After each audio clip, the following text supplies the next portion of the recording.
Welcome to the Questionistas. I'm Chris. I'm Spencer. And I'm Thomas. So quick disclaimer, this is for education and entertainment purposes. If you need help, financial advice, or anything else that's illegal for us to talk about, please see a professional. We are not experts, doctors, nor dragons, nor do we give medical advice. Take our words with a grain of salt. You know, I really like it when Chris does the disclaimer, because it gets more interesting every time. Thomas, what's the question today? So this is a continuation of our last episode, which was Who Am I? Part 1. So if you haven't listened to that, we recommend listening to it first. So maybe the question today is, more than just Who Am I? Part 2, is who am I really? And we'll be able to solve that in under an hour, so stay tuned.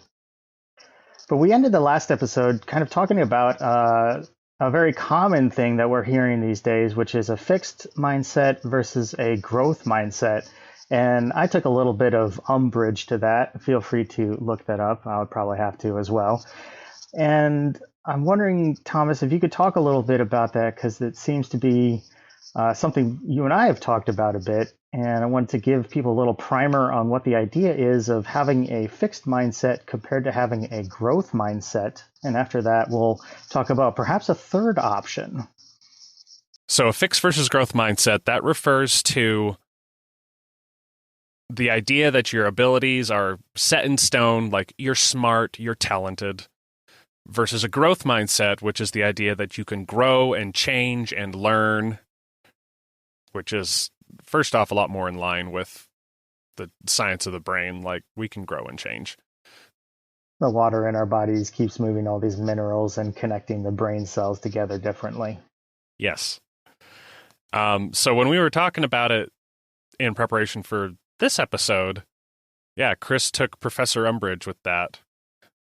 Oh, wait. I don't know if I should reference J.K. Rowling's works. Anyway, yeah, tell us what you were talking about. Canceled. Questionistas is canceled. Questionistas is canceled. Let's see. Who else can I mention? Let's see. Orson Scott Card, Neil Gaiman. Fill this with white noise. Fill this with white noise. What's the audio equivalent of a censored bar? Yes, there it is. So we were advancing the conversation into growth versus fluid mindset when it comes to your identity. Chris. Yeah, the problem, I don't have too much of a problem with a growth mindset, but I feel like if you have a slightly negative leaning mind, like many of us do, a growth mindset might trap us in the idea of, I'm not good enough today, and I need to continue growing to be good and worthy of love, which, by the way, Thomas, you are worthy of love. Always remember that. And so the third idea is the idea of a fluid mindset, which can change kind of every second, every day, and respond to the challenges and things that happen during our daily life.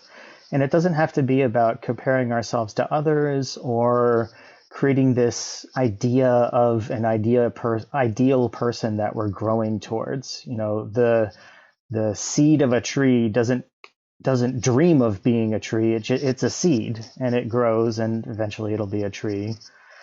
But, you know, during that time, there isn't this kind of compulsion to fill every moment of every day with some sort of self-development, self-help, or skill acquisition, which I think that many of us fall into, and it becomes kind of a numbers game. Yeah, I'm feeling really called out right now.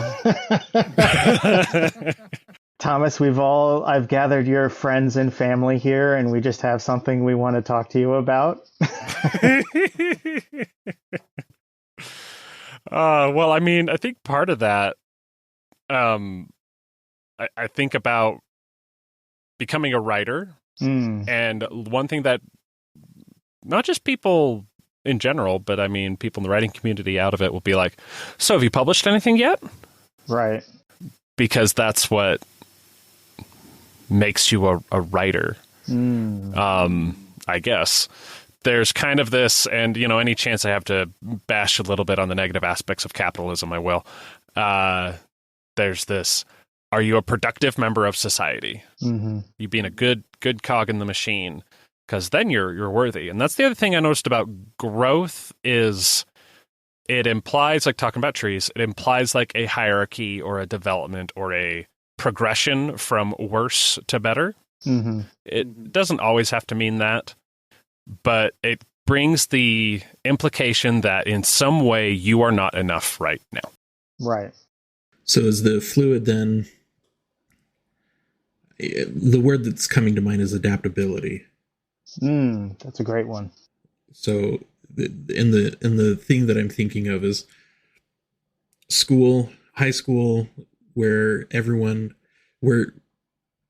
the dynamic and the chemistry in a classroom can change hour by hour because there's different people in the room, and the kid that normally acts like a goofy clown, like, doesn't have any of his friends in the next class, and he doesn't act like a goofy clown. He acts either more subdued or more serious because he's adapting to the class.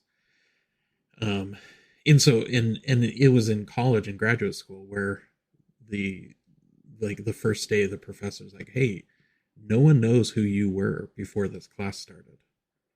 You can be whatever you want. If you want to present yourself as the football quarterback, go ahead and do that. Just know there's consequences. You got to back it up. But also, if that's the personality that you want to portray, and he said, and even during the course of the semester, that first semester, we kept changing up the teams that we worked with to a point where, you're going to be with these people for the next 2 years, but be willing and be open to adapting to whatever needs to happen and taking on a different role. Right. Because I think living at ease is being able to express whatever you're authentically feeling and thinking and who you feel yourself you are in any given moment, instead of trying to put on some sort of mask or some sort of facade of, oh, I have to be stoic because I'm the serious one, or, oh, I have to make a joke because I'm the goofy one. But so you go ahead, Spencer, you go first. Does that mean then if I see a joke opportunity, regardless of I am that kind of person, being able to express that joke or tell that joke, right, is okay? It's okay for you to joke with us, Spencer. This is a safe place. Okay, good. Whew, that's what I was asking. That was the whole thing. I don't really care about high school or anything like that. Well, you bringing up that stuff made me think about me, and I hope I'm not spending too long on this section, but oh well, it's a good conversation. Growing up, I did that in multiple ways. So when I moved into where my mom lives right now, when my family moved into that neighborhood, I was like 10. And we were doing something with the neighbor kids, and I was like, I wonder if I can make my own nickname. Everybody call me Bob. Everybody from that neighborhood, and a lot of them, if I run into them, call me Bob. Wow. And then in high school, in my junior year, so not my sophomore year, my junior year, I took a theater class. And I was really, like, shy. Oh, wow.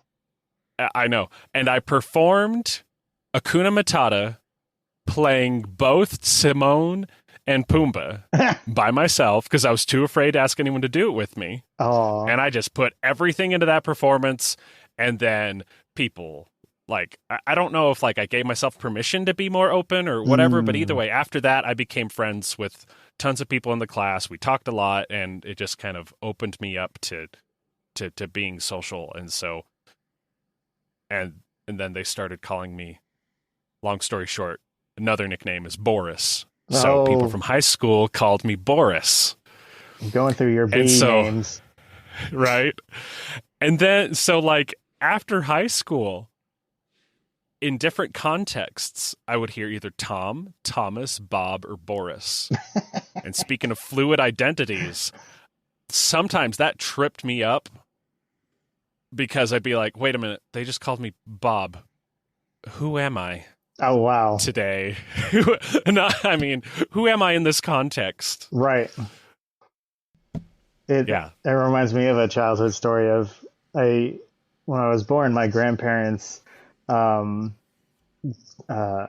forced my parents to give their kids Christian names because I grew up in like an Indian spiritual community and they wanted to give us Hindu names. And so, my legal name is Christopher, but I was raised with the name Krishna. And so, for the first 8 years of my life, everyone's calling me Krishna, and I learned how to write and how to read and how to spell my name with that. But then I moved to American public schools, and they registered me under my Christian name. And so in third grade, my mom tells the story, I came home frustrated to beyond belief because I didn't know how to spell my own name. Because I had never been told or taught how to spell Christopher. And so in school, they thought I was kind of less intelligent because I couldn't even spell my own name. But it is a fascinating kind of look at names and how ingrained those become. So when someone calls you Bob or Boris, does Bob and Boris come out, or it leads you into a place of, wait a second, what does this even mean? That makes for an interesting maybe segue into other things of, not only can you be fluid, but can you even be fluid with your own name? Can you be fluid when someone says, we are no longer calling you by the name, and you're not even going to know how to spell the name that you're given, but we're going to give you a new name. Can you handle that situation? And as a child, I imagine that's a very difficult task to be given to any child. Well, it's interesting because it's the question of, it brings up, does this sense of self that I feel within, is that tied to a name? Is that tied to a sequence of sounds? Or is the way I feel real before I was given a name? What are you without a name? Right. Who are you without a name, I guess? It's like I said in the last episode, the best word to describe you is your name, and even that does a poor job. Right. There's a Zen koan that asks the question, what was your name before your grandmother was born?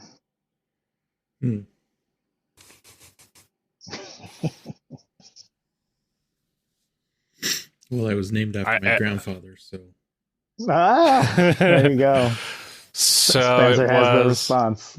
Spencer has the answer. I figured it out. Nice.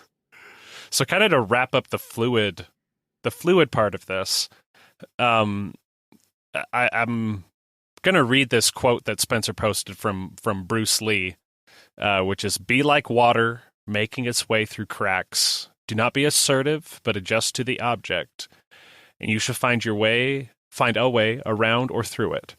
If nothing within you stays rigid, outward things will disclose themselves. Empty your mind, be formless, shapeless like water. If you put water into a cup, it becomes the cup.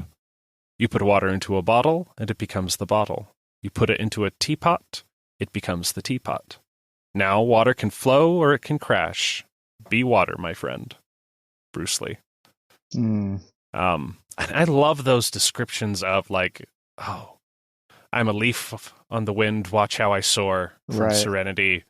Or the way in book 5 and 6, I think, Duncan Idaho describes combat, which is like energy flowing and diverting it and moving it, which kind of has a lot to do with an episode I just recently posted, which was getting feedback from reality. Like learning to flow with reality as it is instead of just hitting your head against it and demanding it move. Yeah. So that is, I know we're going to get into more of how this works, but that's one of the benefits of having a fluid mindset is that you can become what the situation needs or what you need to be in that situation. You don't have to try to force an octagonal peg into a triangle hole. So I do have a concern here, which is, for me, I call it being tofu or a chameleon.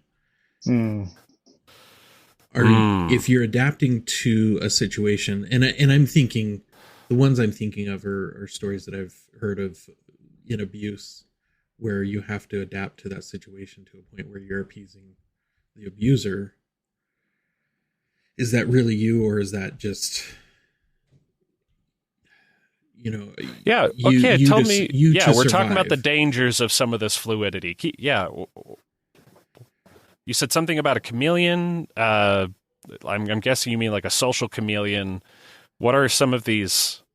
Go into more detail about some of these concerns about this fluidity. Yeah, I think ultimately it's when someone is being abused, they often have to adapt to the whims of an abuser, and usually, they probably excel in being liquid or fluid because the abuser can be very not sporadic, chaotic or unpredictable, and so they have to adapt, and thus they're managing someone else's emotions or someone else's power structure above them, and so telling them, "Oh, you're doing the right thing. You're truly who you are because you're being fluid right now," where they don't even have a chance to express themselves the way that they really want to be. Right, and so I think there's a few other aspects of this, like one of which my teacher often says is don't be a doormat.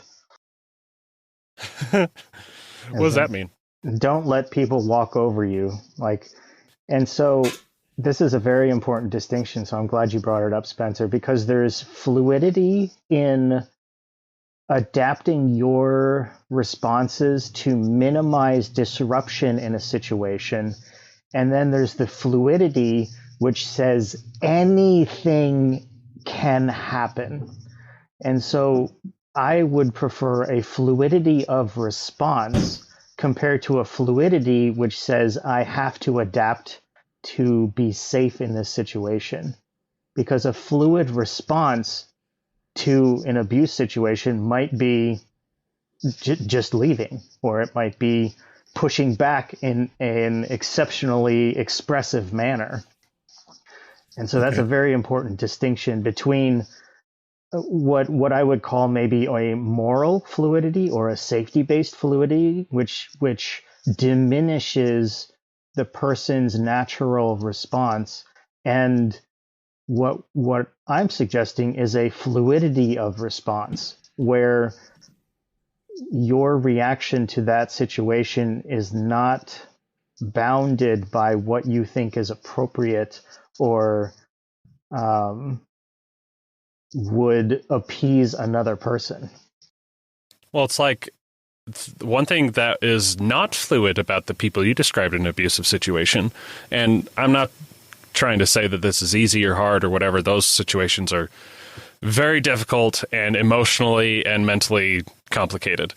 But when Chris mentioned leave, that is changing their identity of someone who stays with an abusive person to the identity of someone who stands up and defends themselves. So it's like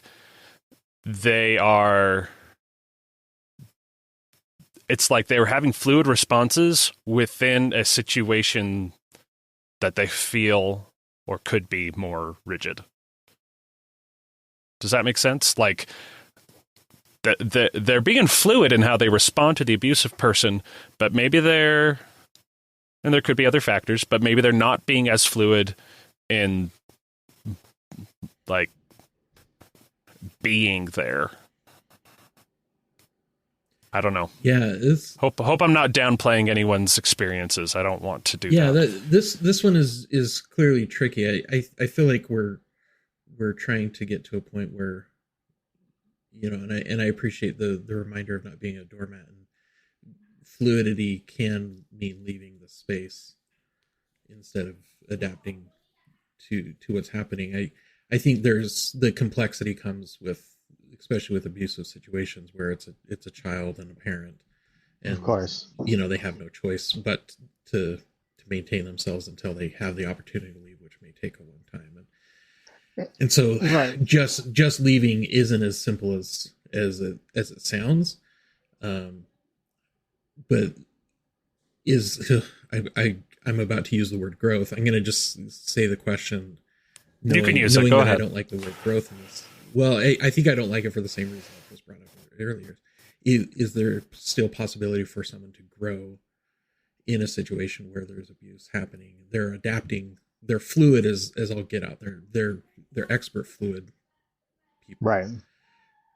And is there still opportunity for growth for them in that space? Well, as long as breath courses through the body, there is chances for learning and growth and transformation. Absolutely. Yeah. And I want to first point out if you're in a safety situation, this is not the podcast that can help you in that. I mean, I have to point back at Maslow's hierarchy of needs, which the bottom of the pyramid is safety and security. And I can speak for myself in my privileged position in the world that, I have the we freedom assume to a talk certain about level these of things. Yeah, we assume a certain level of agency, freedom, opportunity, privilege. And if you're not there yet, then get help. Yeah. Well, and we're definitely on the opposite side of that hierarchy of needs that usually is self-actualization and trying to identify, create a sense of self, and so that's a good point to point out. But it is an interesting response to how to manage fluidity in all these spaces, and none of us are professionals in that space to help in the safety situation. But there are times where at work I'm in a meeting and I've got to figure out how to be fluid for an hour because I'm dealing with a bully. I don't have to deal with it very often, but I've got to deal with a bully. And so, it's not a safe situation at the moment. And maybe, like you said, maybe the solution is, hey, you know what? You're being way unprofessional right now. We're going to take a break and we can come back to this. And right. I have a very distinct memory of Chris doing that once at our when we worked together. Oh, really? We had we were in a meeting and a certain person in charge of a team that we collaborated with started calling everyone out very harshly and abruptly. And Chris turned around and said, "This is not the time and space for that conversation. Also, this is not a good way to have that conversation. We need to focus on why." And it was really impressive to see that. Like, I don't know what made me think of that. I wish I remembered that, but and I think... I'll give you more details later, just in case any of them by the tiny, tiny, tiny chance that any of them will ever even though this podcast exists. Okay, so here's my list of 27 people that I've worked with before that I think are jerks. Number 1, Thomas. Oh, Number no! 2, oh, crap! Oh, geez! Oh, geez! I thought this was my list for my other podcast. Sorry, guys. Thomas. No, it's like number 1, Chris. Yeah. Number 2, Chris. You're just listing yourself. That guy's the worst. That's for our second podcast burn book. Nice. All right. But this conversation, I think, leads us into kind of our next point on this, which is the idea of responding versus reacting. And I encountered this from Dr. David Hawkins, who has writings on this, but it's become kind of common in the psychology field, where when you're in a situation that's challenging, like you were describing, Spencer and Thomas, there's two ways we can act. One of which is to react. And this is an automatic response that is based on our history, based on our beliefs, and based on kind of how we usually would deal with the situation. So, Spencer, in your situation where, you're dealing with a bully at work who is, verbally abusive, the reaction probably, at least when I experienced that, would be to shut down, to kind of protect myself and to make myself smaller and to raise my walls, because that is a direct threat to my feeling of safety. And so the reaction to that is a protective reaction. And this is so deeply wired in our biology, we can't even go back to it. This is lizard brain stuff, the freeze, flee, or fight. Fight, flight, freeze. Right. But I feel fun is another one that they've been identifying lately too. Fun, FAWN. Oh, so to actually appease, interesting, to attempt to appease the person. Yeah. Oh, good. I hope we can get a dozen F's that we learn about. But the other side of this is when you can respond, and responding usually means that we have to be aware of our immediate reaction and wait it out until we have a response that comes from our own sense of self. And so that can be a completely different situation. Like when Thomas was mentioning the story about my response is, I'm in this meeting, I'm very uncomfortable because someone is speaking in a very disrespectful manner to people. And so my first reaction is to, shut down. But at some point, it feels like I need to respond from my core of honesty. And that can really change the dynamic of a situation. Even calling out, even saying something like, hey, the way you're speaking is making me feel really uncomfortable right now. Sure. That can be an honest response as opposed to the reaction of shutting down or making myself smaller. Yeah, and I think that one fascinating thing about that is that, we still had a good working relationship with these people. After that. Not that is the metric you should use always. Right. If your reactions are making everybody mad at you, yeah, you should look at that. But I guess what I'm saying is, even if he didn't respond well, that is not the most important factor, whether it was a good thing. And I felt like that's what you did, is you had this honest reaction of, and one thing I've always admired about you, Chris, is you're more interested in being effective than following, and this is that fluidity again, being effective than following any sort of pre-described thing. Right. It's like you say, challenges when we get into meetings, and it's like, okay, let's reinvent the playbook every time. I loved that.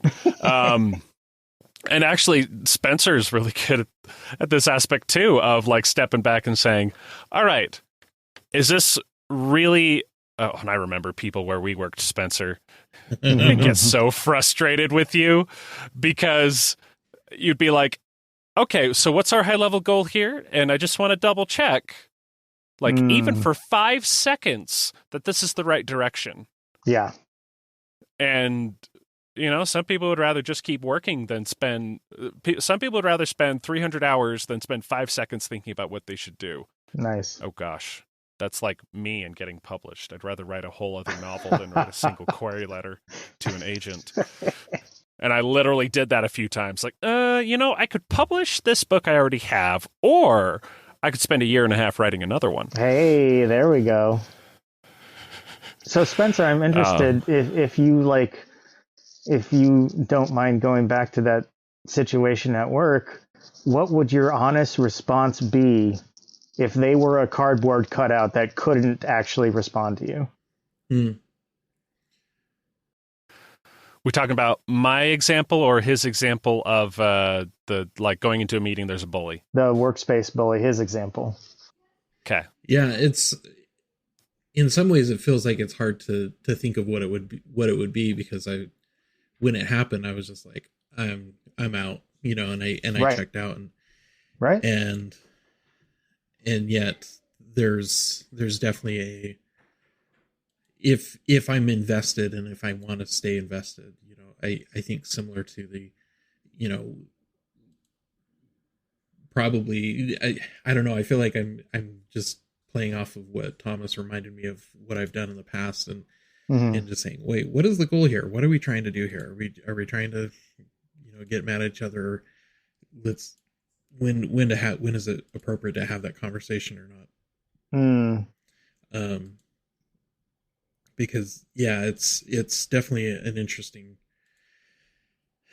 problem. I think sometimes the criticism that comes across too harshly, it's like, what, being able to sit down and say, what are they actually concerned about? Clearly there's a concern here. And I'm thinking of an employee that I work with, and he has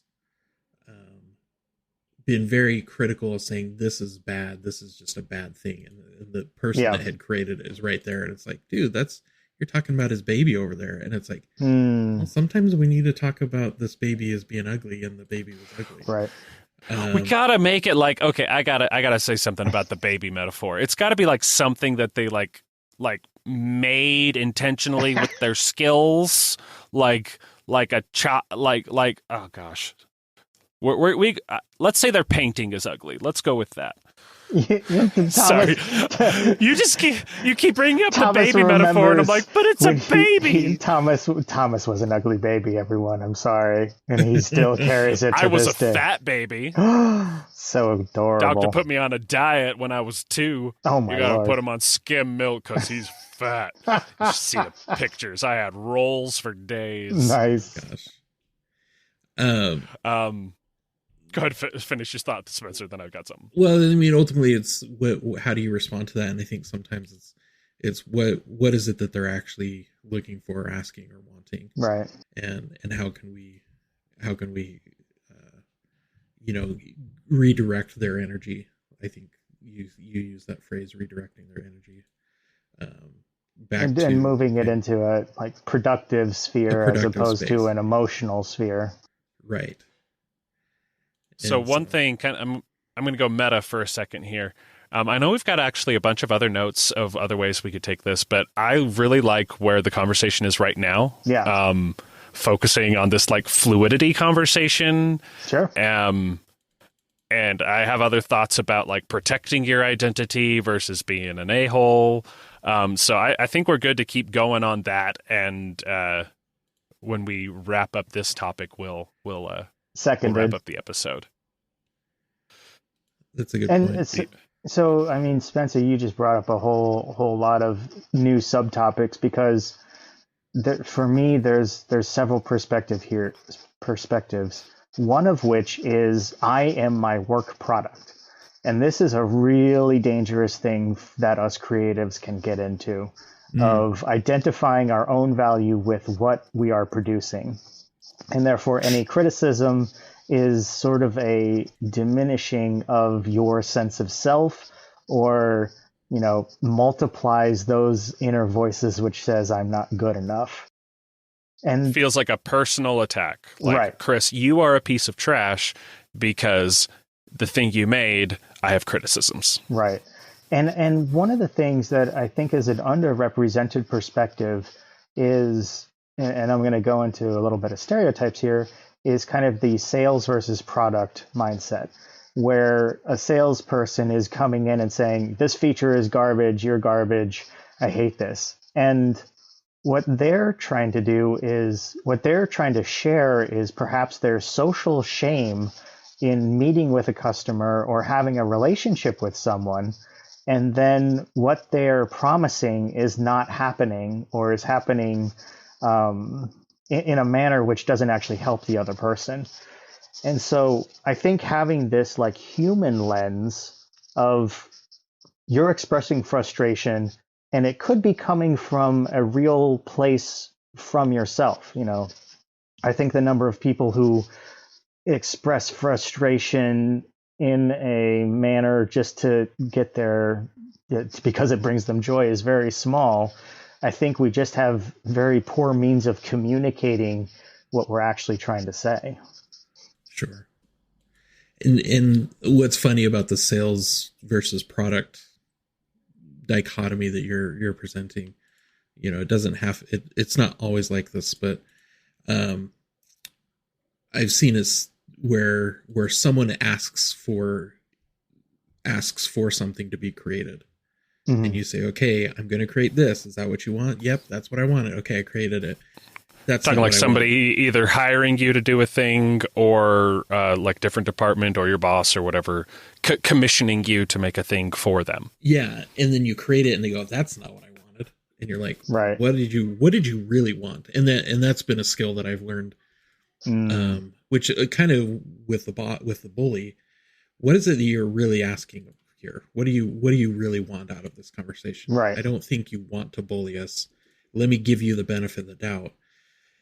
But what are you actually asking for? And this could be as much as I've got a tool at home, and one of my coworkers, I made something for him, and he's like, "That is so cool. I didn't realize you made that. I thought you just bought that." I was like, "No, I made that. It's pretty cool, right?"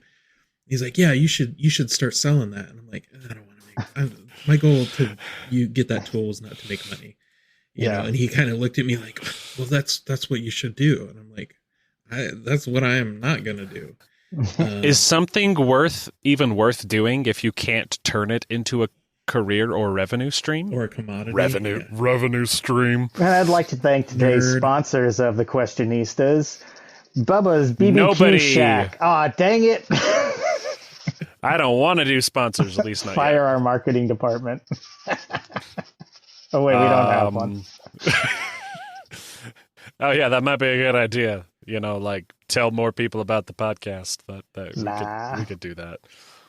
But it reminds me of kind of a quote from the Bhagavad Gita, which is one of the stories in the Hindu scriptures, which is the quote is, "Do your work, but give the fruits to me."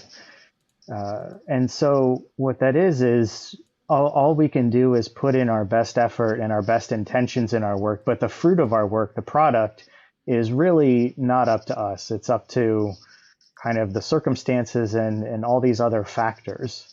And so I find that really helpful, when I'm getting critiqued on a creative output, which is, yes, my hands made it, but the quality of it and how it came out is up to many more things beyond kind of my own skills and my own identity. Let me share you a cool experience, and I've tried to mimic this, and I've still failed to do it because it requires a workplace environment that's suitable for it. But had a professor. He was an artist for Disney, and he worked on video games, and he went in, started creating art. And then come Monday morning, all the artists get together, and then they say, "Here's what I made last week." And they show a weekly critique of their work, and he's watching other people, and they're just like, "That's wrong, that's bad, that's ugly, that's wrong, that's," and these are Disney characters that you get to work with, but you have to put them in video game structure. And you got to be, what is it called? On style, on sheet, whatever the phrase is. I don't know what it is, but it's maintaining that, but then also making sure that they work for video games, because there's certain laws and rules of video games that don't work in standard structure of animation. And so you have to break certain rules. So he was really nervous, and then he got up, and the first couple weeks he felt rough, but he was seeing that the value of the critique was very dry. Like there was no, hey, you could do a little bit better this time. It's like, this is wrong, this is bad, this needs to be cut. And he took the feedback, and he realized, like, within a couple of weeks that, man, this is really valuable and very helpful for my career and for my advancement of my work.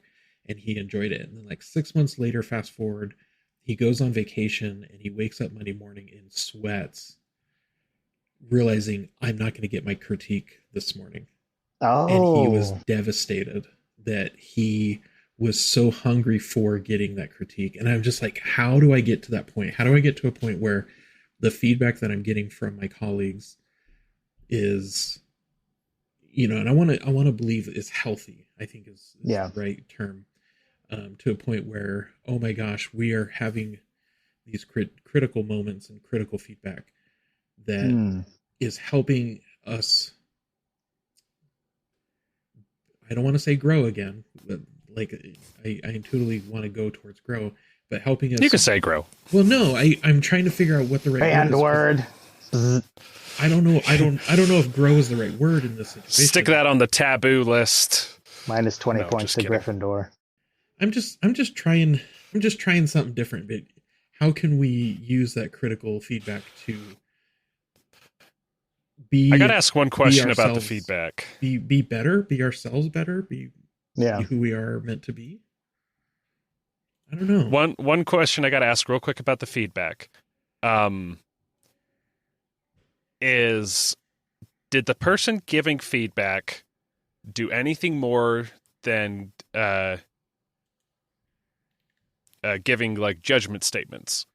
Was there like more practical or specific feedback, meaning like, this is bad because it does X, Y, and Z, or fails to do W, X, Q because your lines are not swoopy enough, or they're too rigid, or the elbow on this character doesn't make sense, or right. I don't fully know. I get your even question. to the point though. I'm going to add another point to it though. You could still get value from a feedback giver that's only giving you yay or nay, thumbs up or thumbs down. It's a little harder because you have to try all sorts of crazy experiments to start trying to getting more yays. It's nice to have somebody giving more specific feedback. But I think one direction I wanted to take this, I'm going to jump a little bit, is bringing us a little bit back to identity. It feels like one thing that we're saying is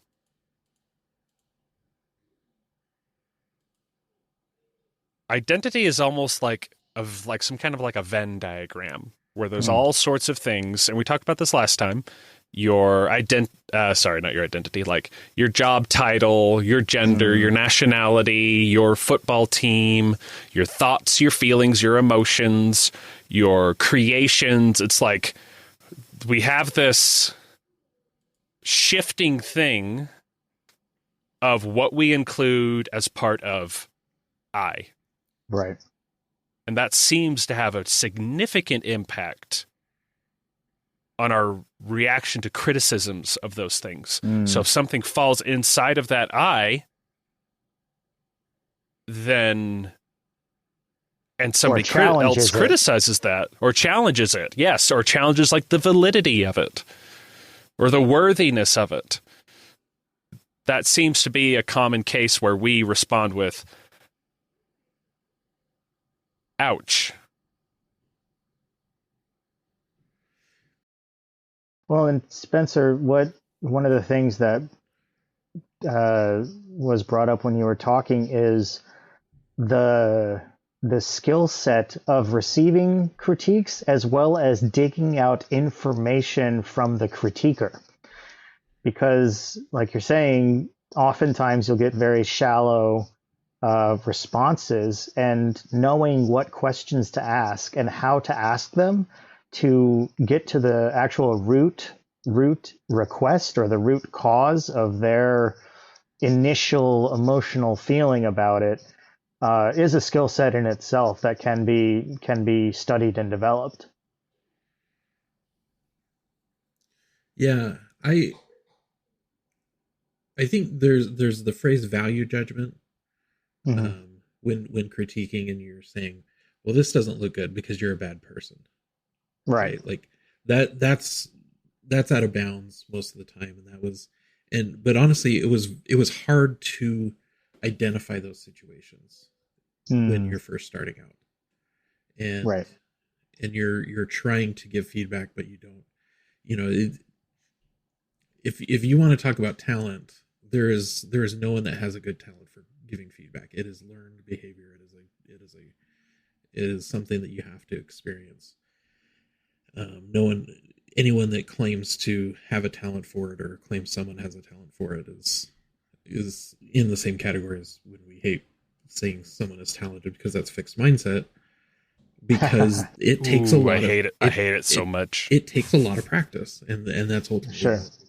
what's most important or crucial to the to giving critique. And I did an undergrad in art, and that was what we did is giving critique, and we called it calling out your baby and calling your baby ugly.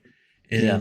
and in some ways, as much as you may not like that, Thomas, it is something that you invest not only the creation into, but also the nurturing and the growing of what it is, and it's best and it's most apt for its description of what you're trying to do, but also being able to disconnect yourself from that creation.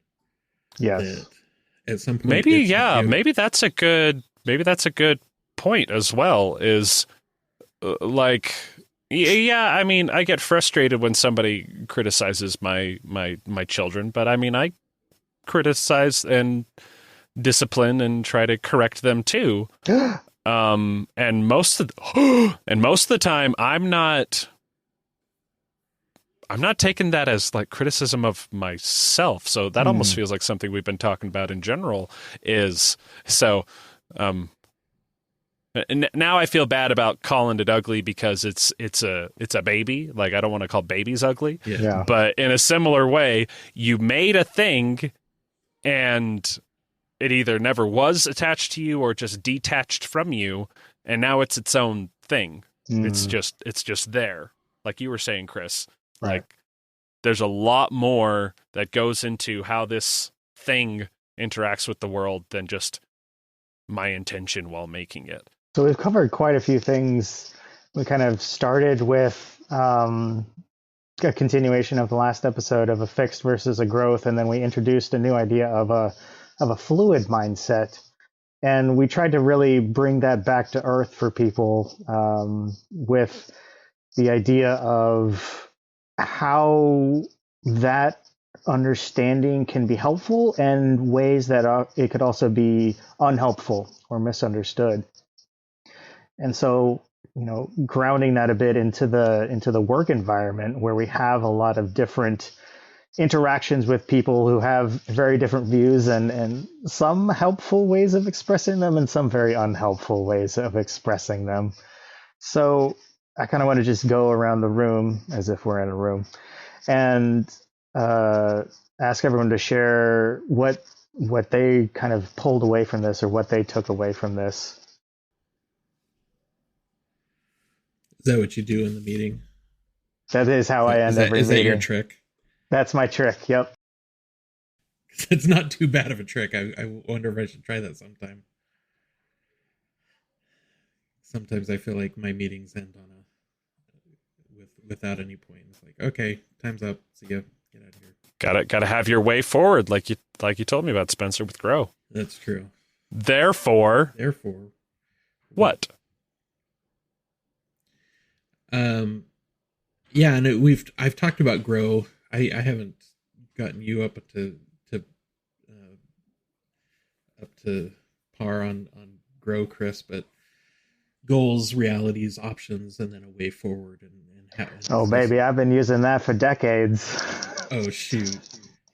I was thinking about that at the beginning of this. I was like, should we get into Grow?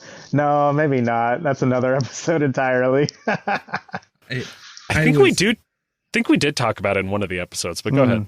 Well, we did, and I learned about it, but Chris was born into it. Is that what's No. that phrase from? I was born in the darkness. You merely adopted the dark. I was born to it. Where were we? Trying to wrap this episode up. What did the rest of it? What do we get out of this? I think I've got a question, and I don't want to give an answer, but at the end of that meeting, whether good or bad or frustrating or unproductive or productive, how do you maintain a sense of self leaving that meeting? And we're talking in the business workplace, but that could be an interaction at the grocery store. It could be a conversation with your teenage daughter that you're just like, I don't know what the heck I'm going to do with this kid, for good or ill. Right. But any interaction that you have at the end of it, how do you maintain a sense of self? And I don't have the answer for that, but that's definitely a question that I kind of want to leave with at the end of this. It's a great question. Or even how do you not let it, like, almost how do you recover from somebody attacking or destroying something that you considered part of yourself? Mm. Ooh, I like that. Right, friends? Thanks for listening, and keep asking questions.